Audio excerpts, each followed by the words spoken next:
With over 20 new isekai and fantasy bringing us into 2024, there's bound to be some I'm sure many of you haven't even heard of. We've got big hitters like Solo Leveling and Dungeon Meshi, all the way to the more subtle underdogs like Ishura and Segoku Youko. So, just like how we do to kick off every new season, let's take a look at all the new isekai and fantasy anime coming out in the winter of 2024. Starting things off with the sequels, first we have the highly anticipated continuation of Tsukimichi Moonlit Fantasy, a 2-course season going back to back, bringing us what looks to be the story about the other heroes. This was supposed to be something shown back in season 1, but to sum it up, it's essentially the story of the heroes summoned after Makoto. They're the students who are going on the more classic isekai adventure, and it's their journey while doing so that constantly intersects with Makoto's. Neither parties actually realize that this is happening, but it's the way it does that makes this whole arc entertaining. Another series making its long-awaited return is Blue Exorcist and its adaptation of the next Shimane Illuminati arc. It's been almost 7 years since the last season, but if the anime is even half as good as the manga was for this, then this could very well be the best season we've gotten yet.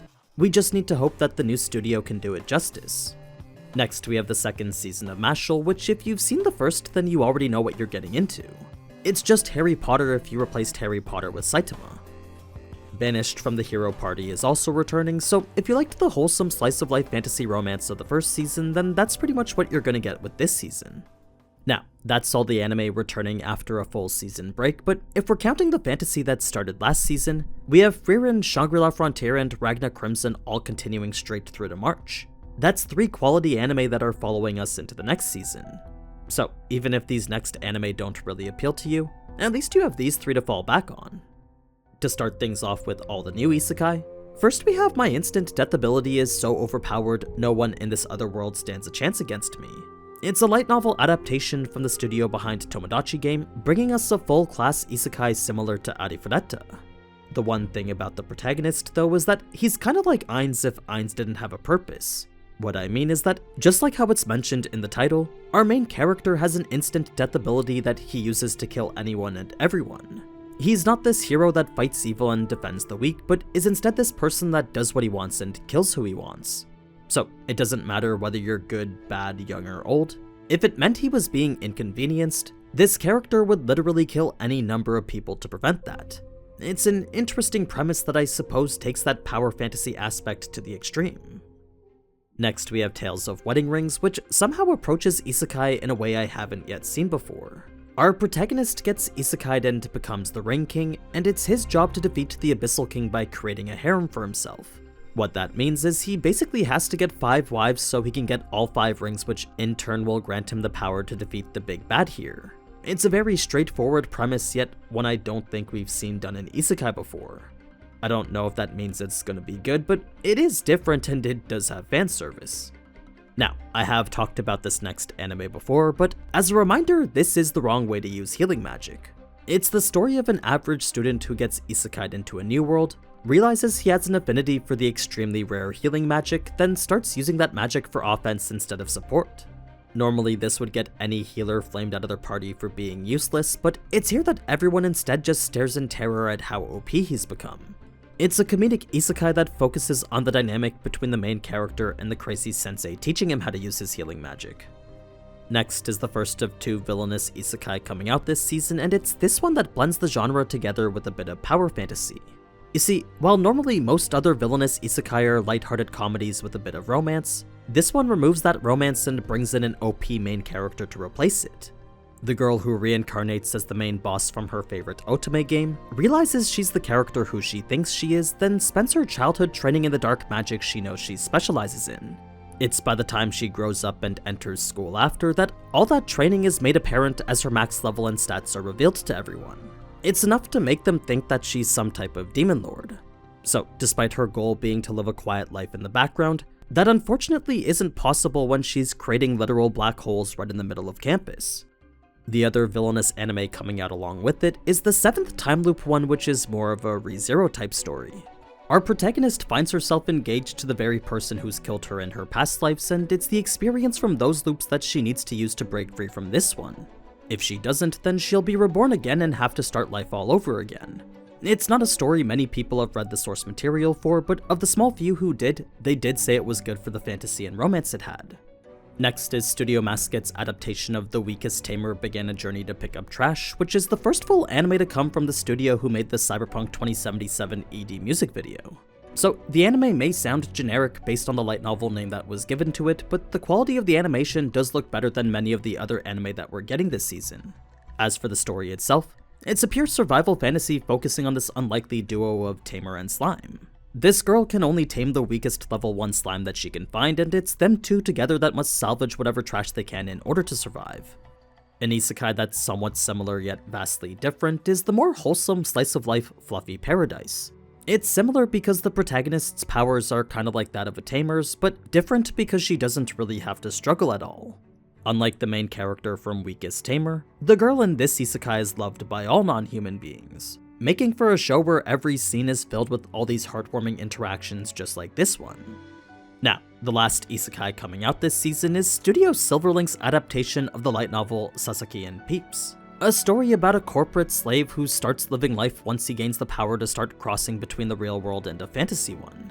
He comes across a bird who turns out to be a once powerful sage, and it's this new pet of his that grants him all sorts of power, opening his once boring life to all sorts of new opportunities. So, it doesn't seem like an anime that's all too serious, but the concept of a grown salaryman moonlighting as an isekai protagonist does seem rather interesting.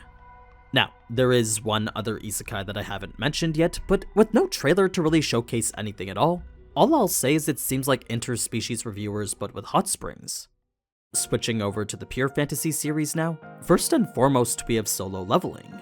It's not something I'm going to talk much about here, but if you want to see my thoughts and know what to expect from it, you can check out this video where I talk for 13 minutes about how good it is. It's actually the show I plan on covering every week this season. This next fantasy is quite the interesting one, cause while it is definitely a harem with lots of fan service, as a story from the same creator as Akame ga Kill, it doesn't fall into the same generic bargain bin as a lot of other similar anime. I wouldn't say it's on the same level as the gritty action story Akame ga Kill is known for, but by keeping the plot simple and pacing quick, we instead get to focus on a dynamic cast of characters and the interactions between them. Combine this with lots of action and, well, anime titties, and that's pretty much what you can expect from this. I'm not gonna bother explaining the specifics of the plot since, in all honesty, I don't think it's really what matters here. If you're watching Chained Soldier, you're gonna be watching it for those two things I mentioned earlier. Next is Studio Trigger's newest anime, which for the first time since Inobato, covers a story that isn't one of their originals. It's an adaptation of a manga that goes by the name of Dungeon Meshi. Unfortunately, there won't be any epic space battles in this, but what we'll get instead is the fantasy non-ecchi version of Food Wars. A story whose focus is technically on saving a companion lost in the dungeon, but the real intrigue is how the party doing so survives by eating monsters. It's a gourmet fantasy combined with a compelling adventure, both of which are tied together with detailed world building and relatable characters. Top it off with animation from Studio Trigger, and I think what we have here is a top contender for one of the better anime this season. Next is the action-focused fantasy The Witch and the Beast, which if you've read the manga you'll know has the potential to be yet another contender for best anime of the season. It's a dark fantasy shrouded in mystery, set in a Victorian-esque world filled with witches, curses, and everything in between. An unlikely duo form a temporary partnership, and it's their pursuit of a shared goal that leads them through all sorts of cases involving the fantastical underworld. Kind of like if Power and Nanami were to work together as investigative detectives. It's not those independent stories that makes The Witch and the Beast so good though, but instead the contrasting dynamic between this duo who are so incredibly different to each other. So whether you're a fan of dark fantasies or well-written characters, both will be present in this story that's rated rather highly. A fantasy that seems to be just pure action is my personal recommendation for the season, Ishura. I've already talked about it before, but as the newest anime from the studio behind Interspecies Reviewers and High School DxD, this one throws us into an intriguing world of chaos. The Demon King has long been dead, and in his stead there are numerous demigods just wreaking havoc everywhere. They're this massive cast of uniquely overpowered characters, all of which are vying for the title of true hero. Combine this with their constant shifting in and out of different political and military conflicts, and what you get are these awesome fights between what's essentially the strongest people in the world. So you're probably not going to find the most developed characters with lots of depth here, but what you will get is something more akin to a Mortal Kombat or Street Fighter situation. Just a bunch of diverse fighters who like to throw hands with each other. It's a setting I honestly feel sounds the most fun out of all of them this season. The next anime is the reason why ReZero won't be coming till the end of the year, because Studio White Fox has confirmed Sengoku Youko will be 37 episodes straight. That's 3 cours or 9 straight months of non-stop anime from them. Personally, I wish it was 37 weekly episodes of ReZero, but apparently Sengoku Youko is pretty good too. It's a classic shonen with your typical action and fantasy tropes. The world is split between humans and monsters, and a group consisting of both band together to stop an evil organization from turning humans into monsters. Sure, there's definitely more to it than just that, but on a very basic level, that's pretty much the core aspect of it. Next, we have some of the more basic fantasies, which for the most part look relatively average. There's The Unwanted Undead Adventurer by Studio Connect, bringing us an adventurer turned undead and his journey to find out why he became an undead. There's The Strongest Tank's Labyrinth Raids, which is another Kicked from the Hero Party story centering around a tank whose defense has peaked at 9,999. The Demon Prince is more of a romance fantasy, while Hime-sama is a comedy involving torture, food, and a captured princess. Then last we have Dr. Release, which is a reincarnation anime focusing on a doctor using her past life's knowledge to save people. So I'm sure some of these are definitely worth watching, but if you're curious to see more, then the links to their trailers will be down in the description. But yeah, that's pretty much every isekai and fantasy coming out this season.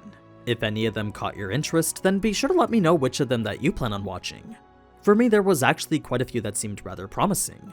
So whether you like them or not, let me know down in the comments which ones you're gonna check out. Then be sure to subscribe if you want to see some weekly solo leveling content. Until then though, as always, thank you so much for watching, and if you enjoyed this type of anime content, then you already know what to do. So until next time, ciao!